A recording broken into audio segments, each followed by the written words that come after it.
अरे ओबीसी येडा नाही आहे, ओबीसी आता तुम्हाला सगळ्यांना घोडा लावायच्या तयारीमध्ये आहे। भुजबळ साहेब राजीनामा द्या। अरे तुमच्या बापांनी मंत्रीपद दिले का त्यांना? आज कोण जर तुम्ही नादाला लागाल तर याद राखून राहावा। बीड येथे ओबीसी महाएल्गार सभा पार पडली। या सभेला महादेव जानकर, गोपीचंद पडळकर आणि मंत्री छगन भुजबळ उपस्थित होते। ही सभा गाजवली ती गोपीचंद पडळकर यांनी। गोपीचंद पडळकर हे आज जास्तच आक्रमक झालेले होते। बीडमध्ये भुजबळांना मराठा बांधवांनी काळे झेंडे दाखवून वापस जायच्या घोषणा दिल्या होत्या। त्यावरूनच पडळकर यांनी घोषणा देणाऱ्यांना चांगलं धुतलं। अरे तुमच्या बापांनी भुजबळांना मंत्री केलंय का?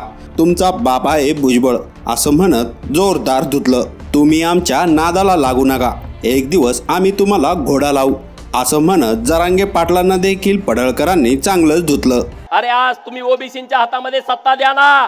जेवढे मुख्यमंत्री महाराष्ट्रामध्ये मराठा समाजाचे झाले तेवढे जर मुख्यमंत्री ओबीसींचे झाले असते तर या महाराष्ट्रातल्या गरीब मराठा समाजांना ओबीसी नेत्यांनी आरक्षण दिलं असतं। आज ही वेळ आली नसते। असती का ही वेळ आली? अरे एवढे वेळे तुम्ही मुख्यमंत्री झाला, मराठा समाजाला काही दिलं नाही। मराठा समाजाला आमचा विरोध नाही, मराठा समाजाच्या आरक्षणाला आमचा विरोध नाही, पण ज्या पद्धतीने दादागिरी चालू आहे त्या सगळ्या गोष्टीला आमचा विरोध आहे। आणि म्हणून ओबीसीच्या आरक्षणाला अजिबात धक्का लागता कामा नये, ही तर भूमिका आमची आहे। पण चुकीच्या पद्धतीने तुम्ही जे दाखले देताय, चुकीच्या पद्धतीने भुजबळ साहेबांनी सगळे पुरावे तुम्हाला दिले की कशा पद्धतीने तुम्ही ओबीसीचे दाखले देताय, कुणबीचे दाखले देताय। आणि म्हणून माझी मागणी आहे की ज्या शिंदे समितीच्या माध्यमातून या महाराष्ट्रामध्ये कुणबी दाखल्यांचं वाटप सुरू आहे ती शिंदे समिती तात्काळ बरखास्त केली पाहिजे। शिंदे समितीने जेवढे दाखले दिलेले आहेत त्या दाखल्यांचं पब्लिक ऑडिट झालं पाहिजे। त्याच्यावरती आक्षेप घेण्याचा अधिकार या महाराष्ट्रातल्या सगळ्या जनतेला असला पाहिजे। आणि म्हणून त्याचा पब्लिक ऑडिट करा, श्वेतपत्रिका काढा, किती लोकांना तुम्ही दाखले दिलेले आहेत। अरे मराठा समाजाचा स्वभाव अन्याय करणाऱ्याचा नाही आहे।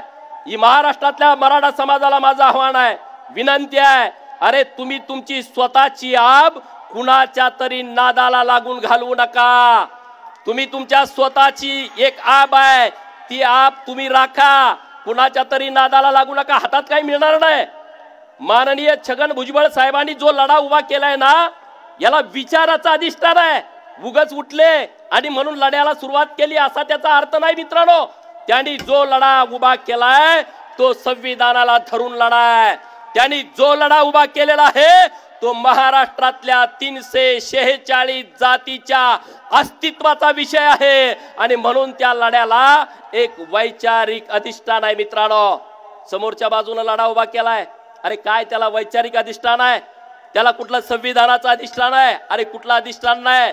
परंतु आम्ही काही करू, आम्ही जे बोलील ते झाला पाहिजे अशी भूमिका घेऊन काही लोक महाराष्ट्रामध्ये काम करण्याचा प्रयत्न करतायत।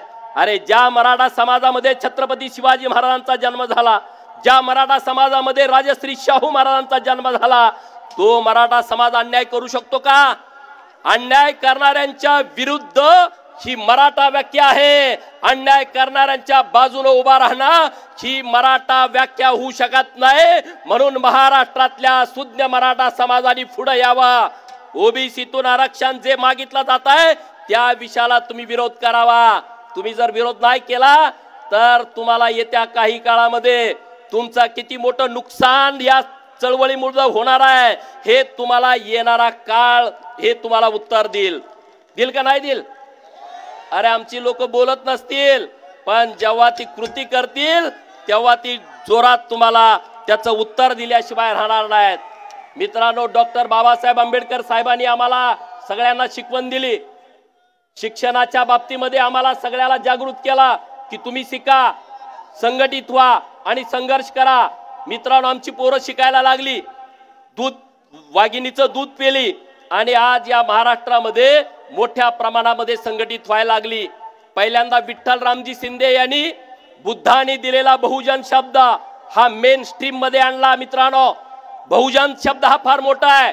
बहुजन शब्द आपल्याला एकत्रित करू शकतो। आज आपल्या सगळ्या बहुजनांचा नेता माननीय छगन भुजबळ साहेब आहेत आणि म्हणून बहुजनांनी सगळ्या एकत्रित आलं पाहिजे।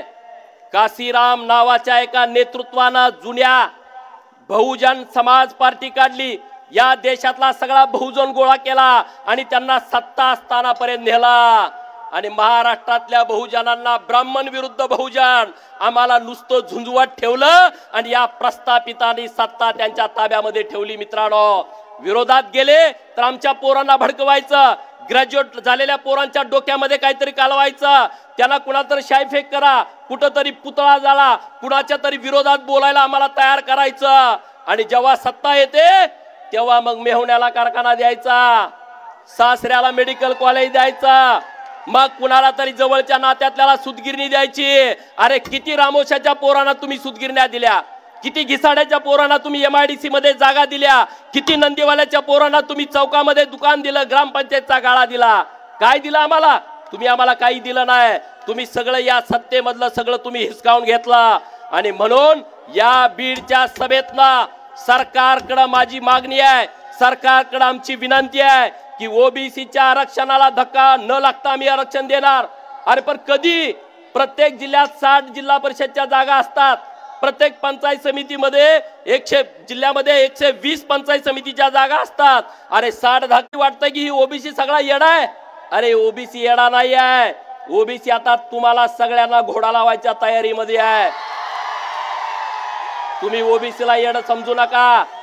माननीय छगन भुजबळ साहेबांनी जी ओबीसी मध्ये ऊर्जा भरली आहे, ओबीसी मध्ये जी ताकद भरली आहे, ती ताकद फार मोठी आहे। भुजबळ साहेब, तुम्हाला माहित नसेल गावगाड्यातल्या लोकांना तुमच्या विषयीची आस्था काय आहे, कारण गावगाड्यातल्या लोकांचा आवाज तुम्ही सभागृहात पण मांडला, व्यासपीठावरती मांडला आणि मीडियात पण मांडला। आता कोणतर म्हणलं दुपारी भुजबळ साहेब परत जावा, काहीतरी घोषणा आली, मी येताना परत जाणार आहेत सभा झाल्यानंतर, ते काही तर राहायला आले नाहीत, उद्या त्यांना नाशिकला सभा आहे। भुजबळ साहेब राजीनामा द्या। अरे तुमच्या बापांनी मंत्रीपद दिलंय का त्यांना? त्यांचं काम आहे ना महाराष्ट्रामध्ये, 90 पासून ते काम करतायत।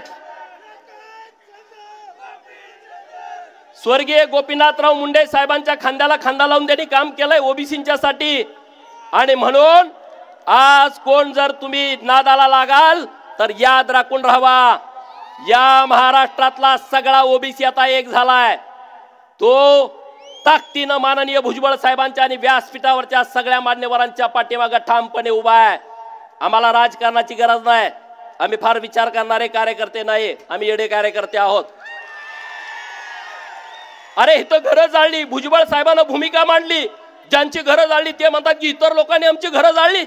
अरे राजकारणासाठी तुम्ही इतक्या खाली कसं काय जाऊ शकता? अरे ती ताकद आणि ती हिंमत पाहिजे। इतर समाजाने जर तुमची घरं जाळली असतील तर उद्या 2024च्या निवडणुकीमध्ये इतर समाज तुम्हाला दाखवून देईल की नेमकी इतर समाजाची भूमिका काय होती, कारण हे करावं लागेल मित्रांनो, या विषयावरती तुम्हाला बोलावं लागेल। आणि म्हणून आजच्या सभेतनं मी सरकारकडे विनंती करतो, स्वर्गीय गोपीनाथरावजी मुंडे साहेबांचा हा जिल्हा आहे आणि स्वर्गीय गोपीनाथराव मुंडे साहेबांचं नाव हे परळीच्या रेल्वे स्थानकाला द्यावं आणि त्याचा पाठपुरावा आम्ही करू। नंबर 1 आणि नंबर 2 ही क्रांतीची भूमी आहे। या बीड मधून पुण्यश्लोक अहिल्यादेवी नगर या नगरकडे जाणारी जी ट्रेन आहे त्या ट्रेनला राजा धर्माजी प्रतापराव यांचं नाव द्यावं आणि त्याचा आम्ही पाठपुरावा करू, आम्ही त्याचा पाठपुरावा करू, त्याची तुम्ही अजिबात चिंता करू नका। पण ओबीसीला आणि ओबीसी नेतृत्वांना माझी हात जोडून विनंती आहे, आम्हाला मान अपमान हा आपल्यासाठी महत्त्वाचा विषय नाही, भुजबळ साहेब आणि ओबीसी चळवळ हा आपल्यासाठी महत्त्वाचा विषय आहे। आपला थोडा मान पान बाजूला ठेवून आपण सगळेजण एकत्रित राहू, ताकदीनं एकत्रित येऊ आणि भुजबळ साहेबांच्या आणि ओबीसीच्या चळवळीच्या पाठीमागे ठामपणे उभं राहू। त्यासाठी आपल्याला कुठली किंमत मोजावी लागली तरी चालेल, पण आपण मागे घेता कामा नये, एवढंच या निमित्तानं बोलतो आणि थांबतो। जय हिंद, जय महाराष्ट्र, जय मल्हार। यावर तुम्हाला काय वाटतं ते कमेंट करून नक्की सांगा आणि व्हायरल मराठी चॅनलला सबस्क्राईब केले नसेल तर सबस्क्राईब करायला विसरू नका।